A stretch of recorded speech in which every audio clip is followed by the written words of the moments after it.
وأنا به زعيم. قالوا تالله لقد علمتم ما جئنا لنفسد في الأرض وما كنا سارقين. قالوا فما جزاؤه إن كنتم كاذبين.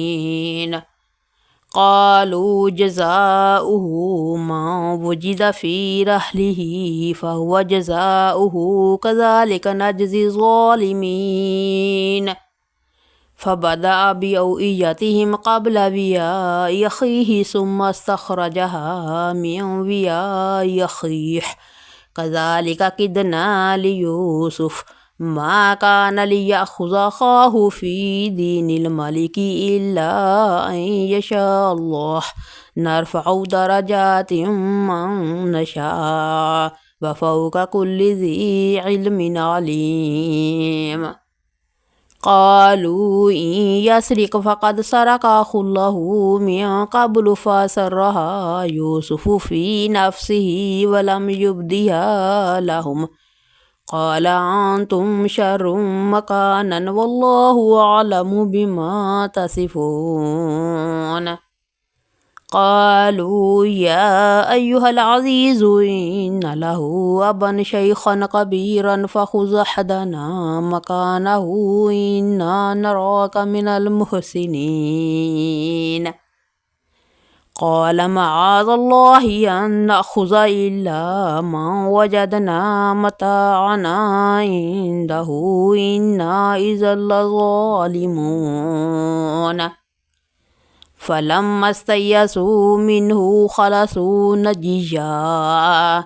قال كبيرهم ألم تعلموا أن أباكم قد أخذ عليكم موثقا من الله ومن قبل ما فرطتم في يوسف فلن أبرح الأرض حتى يأذن لي أبي أو يحكم الله لي وهو خير الحاكمين.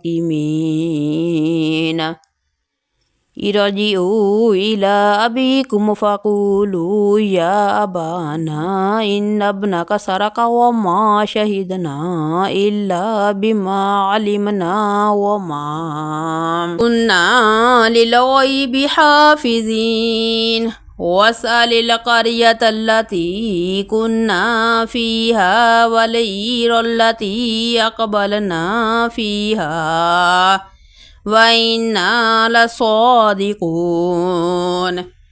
قال بل سولت لكم أنفسكم أمرا فصبر جميل عسى الله أن يأتيني بهم جميعا إنه هو العليم الحكيم.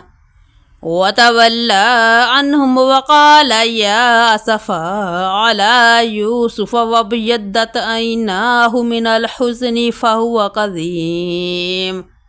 قالوا تالله تفتأ تذكر يوسف حتى تكون هرطا أو تكون من الحالكين.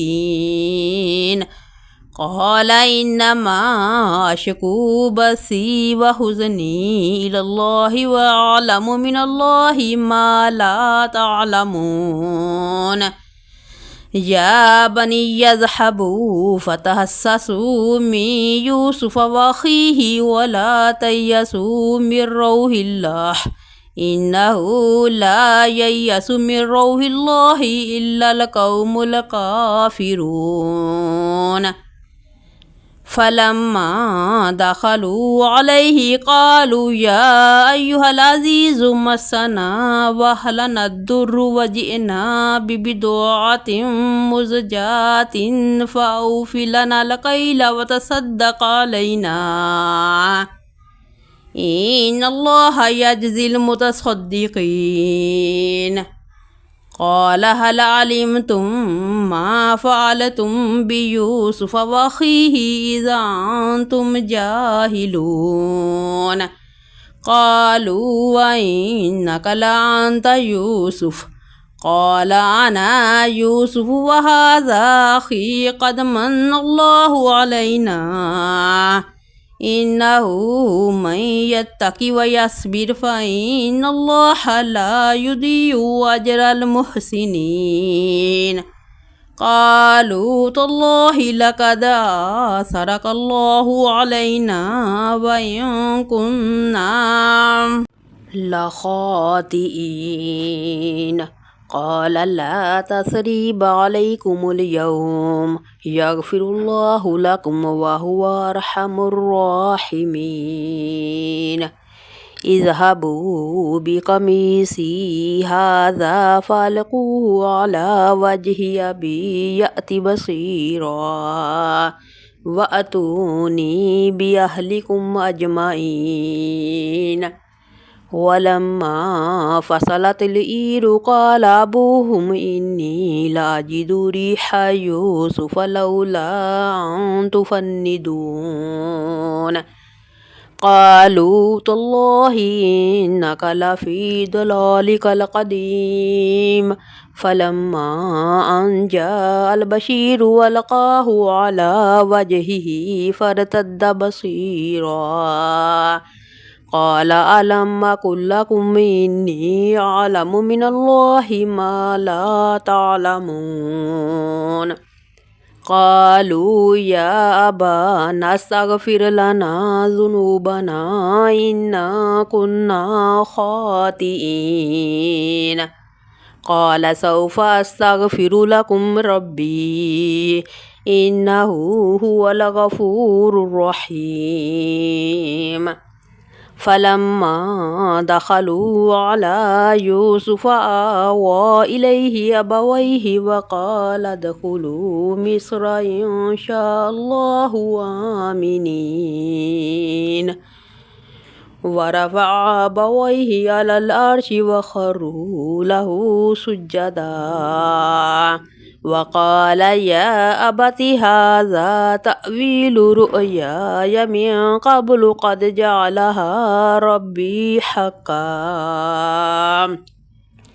وقد أحسن بي إذ أخرجني من السجن وجاء بكم من البدو من بعد أن نزغ الشيطان بيني وبين إخوتي إن ربي لطيف لما يشاء إنه هو العليم الحكيم رب قد آتيتني من الملك وعلمتني من تأويل الأحاديث فاطر السماوات والأرض أنت وليي في الدنيا والآخرة توفني مسلما والحقني بالصالحين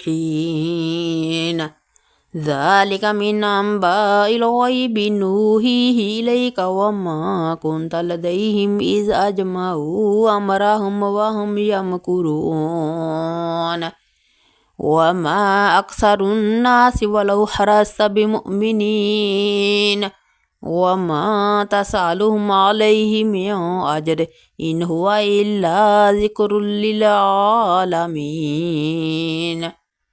وكأي من آية في السماوات والأرض يمرون عليها وهم عنها معرضون وما يؤمن أكثرهم بالله إلا وهم مشركون أفأمنوا أن تأتيهم غاشية من عذاب الله أو تأتيهم الساعة بغتة وهم لا يشعرون قل هذه سبيلي أدعو إلى الله على بصيرة أنا ومن اتبعني وسبحان الله وما أنا من المشركين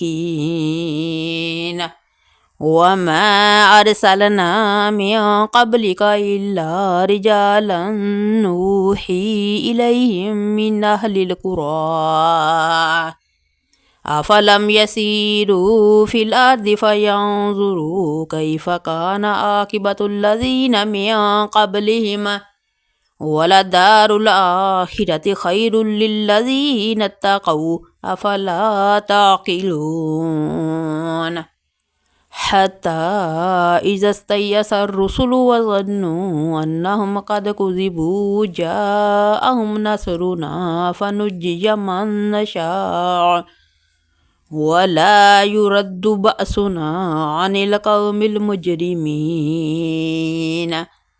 لقد كان في قصصهم عبرة لأولي الألباب ما كان حديثا يفترى ولكن تصديق الذي بين يديه وتفصيل كل شيء وهدى ورحمة لقوم يؤمنون